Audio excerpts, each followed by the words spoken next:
Morning, welcome to in my new blog. आपका स्वागत है मेरे न्यू ब्लॉग में। आज हम यहाँ पर विदाई समारोह में एकत्रित हुए हैं। देखिए किस प्रकार का नज़ारा है, कितने सुंदर सुंदर बच्चे। हमारे लेखराज जी चाय पी रहे हैं, चाय का लुत्फ उठा रहे हैं। लेखराज जी सर, हाय सर।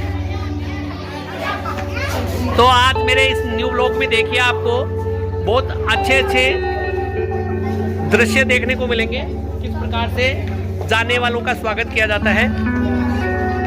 ये आपको दिखाएंगे, बच्चे आ रहे हैं अभी, देखिए किस प्रकार से। तो अभी कार्यक्रम शुरू नहीं हुआ है, आपको दिखाएंगे कार्यक्रम की। आज जिनकी विदाई होनी है वो थोड़ी देर में हमारे बीच में पधारने वाले हैं। और आप सभी को पता है, आवाज नहीं करनी है, हाथ हिलाने हैं आपको। वेरी गुड, बहुत अच्छा।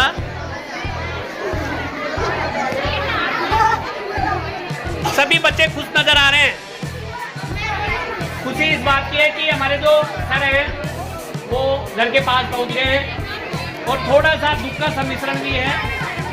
दुख का सम्मिश्रण यह है कि वो हमें छोड़कर जा रहे हैं, हमें अलविदा कह रहे हैं।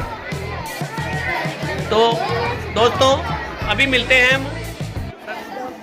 हाँ भाई, हाँ बेटा, आज क्यों इकट्ठा हुए हैं अपन यहाँ पर, बताओ क्यों इकट्ठा हुए हैं? नहीं पता? ओहो, मेरे पूरे ब्लॉग को बिगाड़ेगी। इसको ये नहीं पता क्यों इकट्ठा हुए हैं। तू बता बेटा, क्यों इकट्ठा हुए हैं आज? विदाई समारोह। जोर से बोलो। ओहो, किस किस का विदाई समारोह है आज? जोर से बोलो बेटा, आवाज नहीं आ रही है। जोर से बोलने वाला कौन है यहाँ पर? एक मिनट, मेरे ब्लॉग में दिखाएंगे सबको तुम्हें। आज क्या हो रहा है यहाँ पर? विदाई समारोह। किसका विदाई समारोह है? नंदराम सर और प्रिंसिपल सर जी। अच्छा, वो जा रहे हैं यहाँ से? हाँ। कौन सी स्कूल में? खुद के घर के पास की स्कूल में। वेरी गुड, तालियां बजाएंगे सब इसके लिए।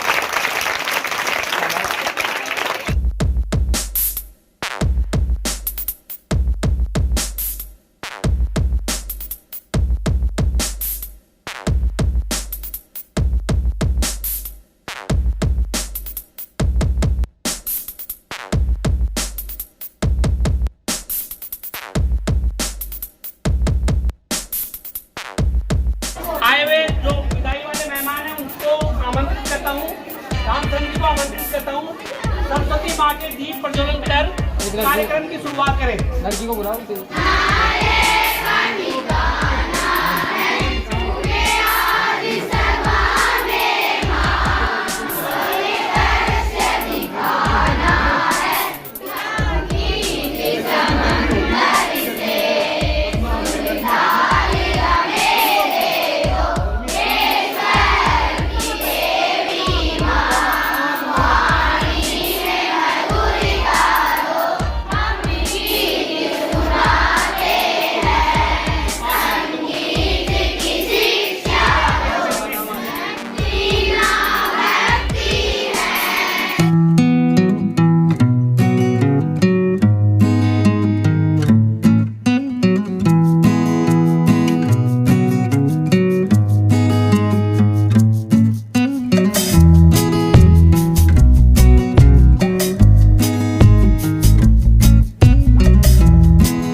बेला चल रही है। यहाँ दुख और सुख का सम्मिश्रण आपको चेहरे पर दिखाई दे रहा होगा। खुशी इस बात की है कि सर अपने घर के पास में चले गए और दुख इस बात का है कि हम इनके सानिध्य से वंचित हो रहे हैं। भारत माता की, भारत माता की। सिल्ड देते हुए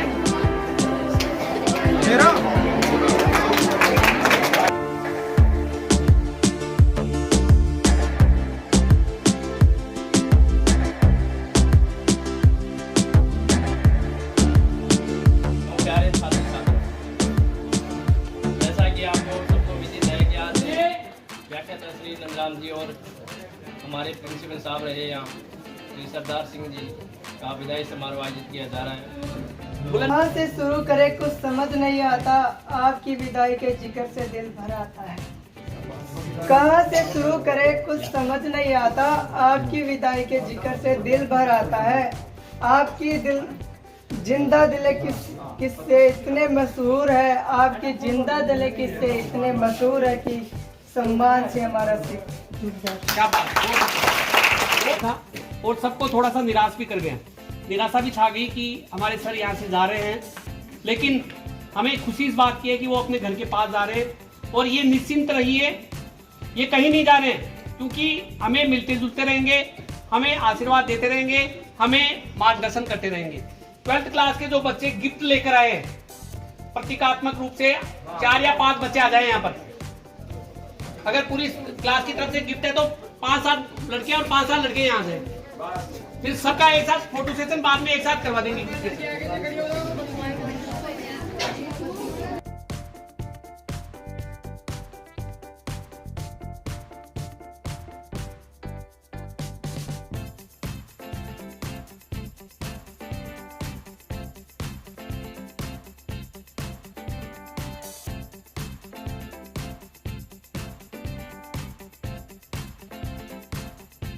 आप जहाँ भी जाएंगे अपनी छवि अलग ही बनी रहेगी। हमें गम भी है और खुशी भी है, क्योंकि अपने घर के पास में जा रहे हैं और हमसे कुछ भी गलती हुई हो तो हमें क्षमा करें। बस मैं सर समझाने का जो तरीका था वो हर चीज़ में नहीं होता, वो ये चीज़ मुझे बहुत अच्छी सी समझ में आ रही है। Thank you sir.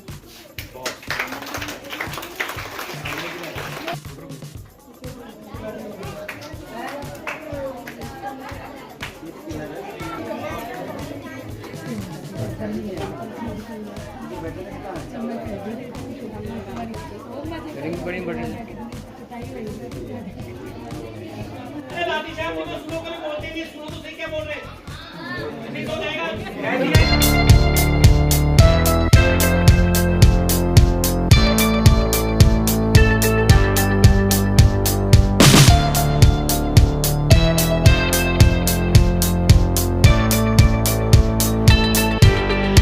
यानी इस इम्पॉसिबल उसको पॉसिबल कर देते हैं। यानी जिस काम को नहीं कर सकते उसके लिए भी मोटिवेट कर देते हैं। और मैं इनके लिए बार बार ये करता हूँ, इनकी कई बातों से मैं मोटिवेट हुआ हूँ। यानी जो गम भरी बातें उनको भी ये वो कर देते हैं, उसी में बदल देते हैं। एक साल ही बता, तो उसमें आपसे मेरे को डांट भी पड़ गई थी सेकेंडरी। तब मैंने सोचा था कि पता नहीं कैसे स्ट्रिक्ट होंगे इनके साथ, फिर कैसे काम चलेगा मेरा। फिर उस दिन थोड़ा सैड भी हुई मैं। घर जाके मैंने डायरी भी लिखी। फिर उसके बाद से आपने मेरे को हमेशा एज ए डॉक्टर सिखाया और इतनी सारी चीज़ें सिखाई, हमेशा मोटिवेट किया। उसके लिए मैं हमेशा आपकी आभारी रहूँगी। और नंदराम जी सर ने भी हमेशा से मुझे और किसी सरोवर में से दूसरे सरोवर में जाता है तो नुकसान तो उस सरोवर का होता है जहाँ से उनका वियोग हो रहा है। ये तो जहाँ जाएंगे वहाँ पर ही उस सरोवर की शोभा बढ़ाएंगे जहाँ पर ही जाएंगे। मतलब हमें छोड़ करके यहाँ से जा रहे हैं और कुछ ये है कि गांव के नज़दीक जा रहे हैं। मैं भी अपने गांव के नज़दीक जाना चाहते हैं, तो हमारे से जो जाने में गलती है उसको यहीं डिलीट कर देना और अभी साथ ही साथ करके आप कर देना। बस इतना ही तो मेरा मानना तो यह है कि गुरु है वो ज्ञान का भंडार होता है। जिस प्रकार से एक कुम्हार एक मिट्टी को रौंद करके एक मूर्त रूप प्रदान करता है, उसी प्रकार गुरु भी, अरे आवाज क्या है तुम्हारी? गुरु में भी यही होता है कि अपन उनसे कुछ लेना चाहिए से और विद्यालय की ओर से अग्रिम भविष्य की शुभकामनाएं देता हुआ और आप समय समय पर विद्यालय का मार्गदर्शन करते रहें। कि आप सभी को पता है यहाँ क्या हो रहा है, इसका ज्यादा मैं बखान नहीं करूंगा, मोटे मोटे बिंदुओं पर आऊंगा। आप सभी को पता है अध्यापक हमेशा गुणों की खान होते हैं, अध्यापक हमेशा गुणों की खान होते हैं और जो कॉमन गुण होते हैं वो सभी आपने देखे हैं, सबकी नजर में आ जाते हैं। लेकिन मेरी जो दृष्टि है थोड़ी विस्फारित है। मैं आवाज नहीं बेटा, मैं अनेक प्रकार के गुणों को अवलोकन करता हूँ। ये मुझ में खूबी कह सकते हैं या फिर और कुछ कह सकते हैं, मतलब मैं मेरी प्रशंसा खुद ही कर रहा हूँ। तो इनके जो गुण हैं मैंने देखे हैं दोनों संघ के, उनको मैं थोड़ा संक्षिप्त बताना चाहता हूँ। साथ में आशावाद जोड़ रहा हूँ। लचीलापन एक ऐसा शब्द है जिसके अंतर्गत कोई परिवर्तन होता है, कोई बात होती है, उसको जल्दी से स्वीकार करके तुरंत तैयार हो जाना अगली परिस्थिति के लिए। और यहाँ पर ये आए, उसके बाद में अनेक प्रकार के परिवर्तन हुए और परिवर्तन अच्छे भी हुए, बुरे भी हुए। कई चीजें ऐसी भी आई जिनसे मन विचलित भी हुआ, लेकिन तुरंत खड़े हो गए और सबको मोटिवेट किया। तो सबसे पहला गुण है जो नेतृत्व का, ये किसी में देखने को मिलता है, जो मुझे यहाँ देखने को मिला। दूसरा है ग्रेटिट्यूड एट वर्क, कार्य पर आभार मानना। अपने कार्य पर खुद ही तालियां बजवा रहे हैं। जैसे हमने अच्छा काम किया, तालियां बजवा दी, और ये बहुत अच्छा गुण है। ग्रेटिट्यूड एट वर्क बहुत अच्छा काम है, हमने अच्छा काम किया और उसके ऊपर तालियां बज रही है। जबकि आपको संगठन में ये चीजें देखने को नहीं मिलेगी, क्योंकि नेतृत्व क्या सोचता है कि कोई काम कर रहा है, करने दो उसको ये महसूस मत होने दो भाई कोई काम कर रहा है। यहाँ पर जो काम किया है उसका रिटर्न मिला है, उसके लिए हमें आभार दिया गया है, हमें खुशी दी गई है कि आपने बहुत अच्छा काम किया। ये दूसरा गुण है इनमें। तीसरा अपनेपन की भावना, ये तो सब आप जानते हैं। ये अपनेपन की भावना बहुत फूट कर बनी हुई है इनकी। ये नहीं देखते कि कर्मचारी कैसा है क्या है, खुद आगे उनके फोन कर लेते हैं, हाल चाल पूछ लेते हैं, सारी बात कर लेते हैं, दुख सुख की सारी बातें शेयर करते हैं। स्कूल से इतर, स्कूल से जो बाहर बातें हैं उनका भी ये समावेश करते हैं अपनी बातों में। तो अपनेपन ये भी इनमें भावना है, ये तीसरा गुण था इनमें। चौथा है पूर्णता में अपूर्णता खोजना, वो सीखना। ये मानते हैं कि मैं पूर्ण नहीं हूँ, हालांकि पूर्ण थे, लगभग पूर्ण थे, लेकिन फिर भी अपूर्णता खोजते थे कि भाई मेरे में कौन सी चीज अपूर्ण है, और उस अपूर्णता को पूरी करने की कोशिश करते थे और एक अच्छा पूर्ण व्यक्ति बनने की पूरी विरासत में लगे रहते थे कि भाई किस प्रकार से मैं पूर्ण व्यक्ति बनूं, सबको संतुष्ट करके बनूं और किस प्रकार से मैं इस संगठन को चला सकूं। तो ये गुण मैंने देखे। अमूमन हर प्रिंसिपल में ये गुण नहीं मिलते। प्रिंसिपल कैसा होता है, रिजिड होता है, कठोर होता है, बिल्कुल अपना काम करना, खींच के रखना, टीचर्स को बस काम करवाना, ये करना, उनको न कोई आभार देना काम का, न कोई रिटर्न देना, कुछ नहीं होता उसमें। लेकिन इन सर में ये सारे गुण थे जो एक संगठन की सफलता के लिए सबसे आवश्यक गुण माने जाते हैं। साथ ही एक चीज और देखी इनमें, ये मेहमान नवाजी में अव्वल है। मतलब कोई भी कार्यक्रम था उसमें मेहमान नवाजी कैसे करनी है इनको भली बात ही आता था। हालांकि हम लोग भी, हमारे सक्षम थे इन चीज में, हम भी जानते थे किस प्रकार से मेहमान नवाजी करते हैं, लेकिन नए नए नवाचार इन्होंने किए मेहमान नवाजी के लिए और हमने सीखे और आगे बढ़ने के लिए हम प्रेरित हुए। साथ ही आत्ममुग्धता एवं प्रशंसा से परहेज नहीं। आत्ममुग्धता एक ऐसी चीज होती है, बुराई मानते हैं, कोई अपनी प्रशंसा करे, कोई कहे कि मैं सुंदर, मैं अच्छा, तो उसको बुरा माना जाता है। लेकिन आज के युग में आत्ममुग्धता अच्छी चीज है, क्योंकि आपको पता होना चाहिए पुनर्जागरण में यही सिखाया गया था कि व्यक्ति सबसे पहले अपने से प्रेम करना सीखे। व्यक्ति किससे प्रेम करेगा? खुद से, तभी तो दूसरों को खुशियां देगा।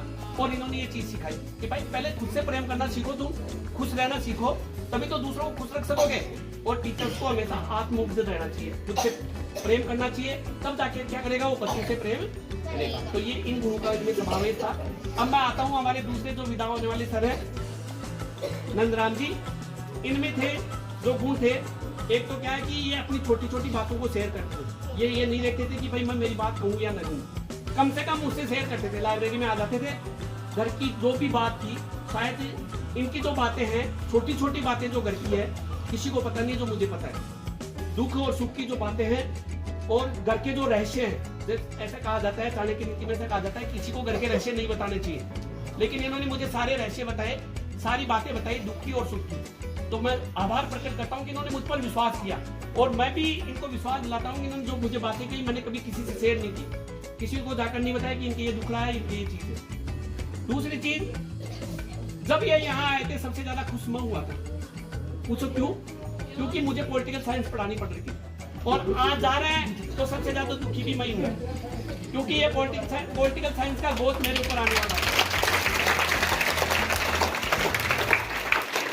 अभी हमारे इनके जाने के बाद में व्हाट्सएप पर तो 2 शब्दों पर बहस हो गई हमारी, एक था एडजस्टेबल और एक था टेम्पर्ड। तो मैंने इनको कहा कि यू आर एडजस्टेबल मैन। तो इन्होंने कहा कि क्या मतलब हुआ इसका? फिर मैंने कहा कि एडजस्टेबल मैन का मतलब होता है समायोजन करने योग्य व्यक्ति, कहीं भी जाएगा वो समायोजित हो जाएगा, और उसको समायोजित कर लेंगे, स्टाफ भी समायोजित कर लेगा उसको। तो मैंने कहा आप ऐसे हो। तो फिर उन्होंने मुझे कहा यू टू, तुम भी हो। तो मैंने कहा no, I am not adjustable man, I am tempered man. तो इन्होंने टेम्पर्ड का मतलब अलग निकाल लिया।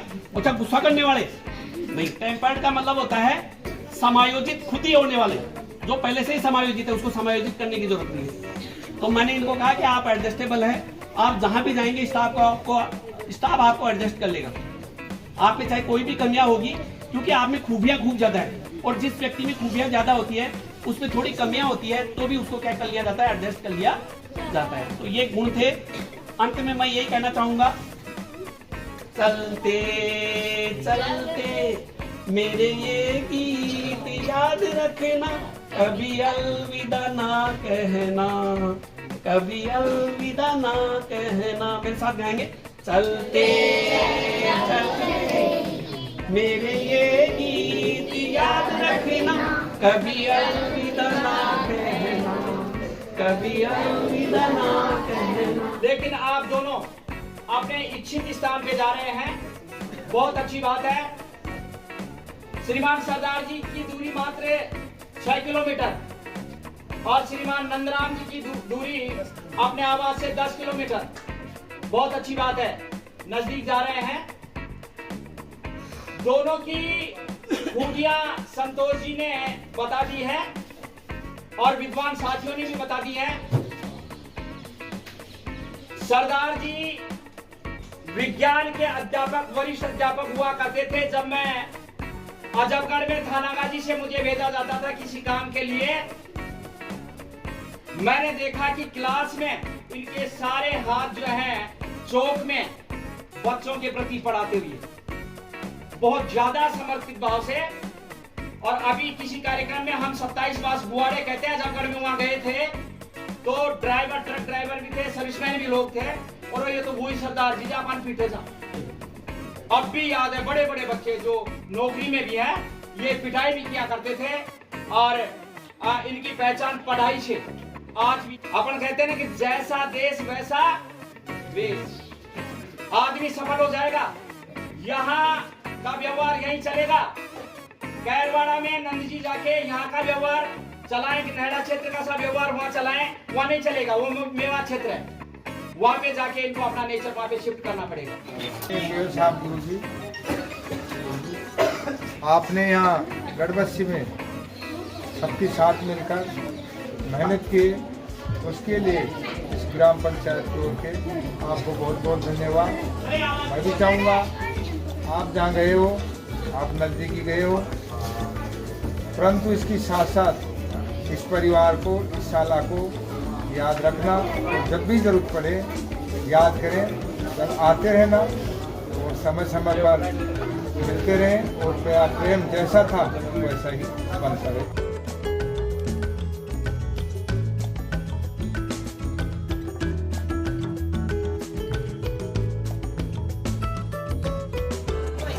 संतोष जी ने, रामचरण जी ने और अधिकतर स्टाफ ने कह दी है।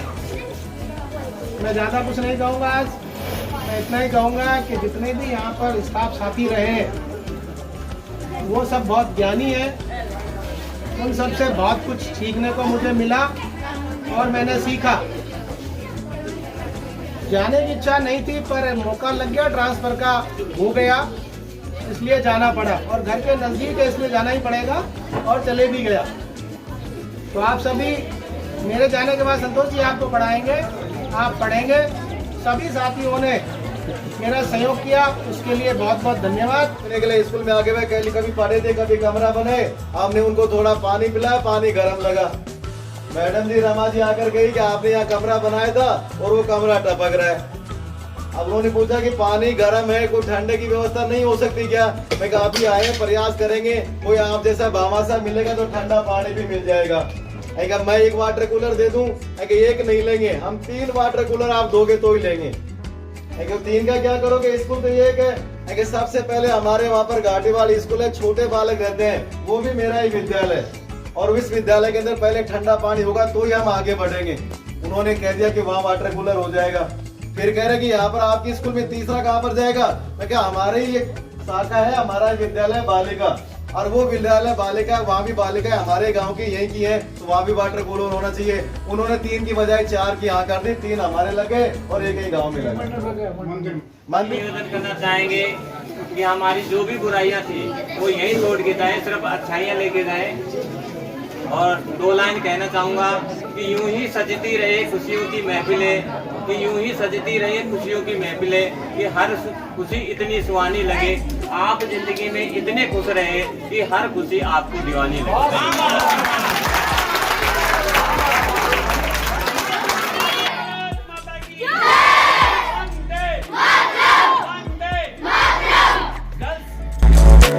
खाना स्टार्ट हो चुका है, सर खाना खा रहे हैं अभी।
कैसे बनाए खाना? अच्छा, भी आए नहीं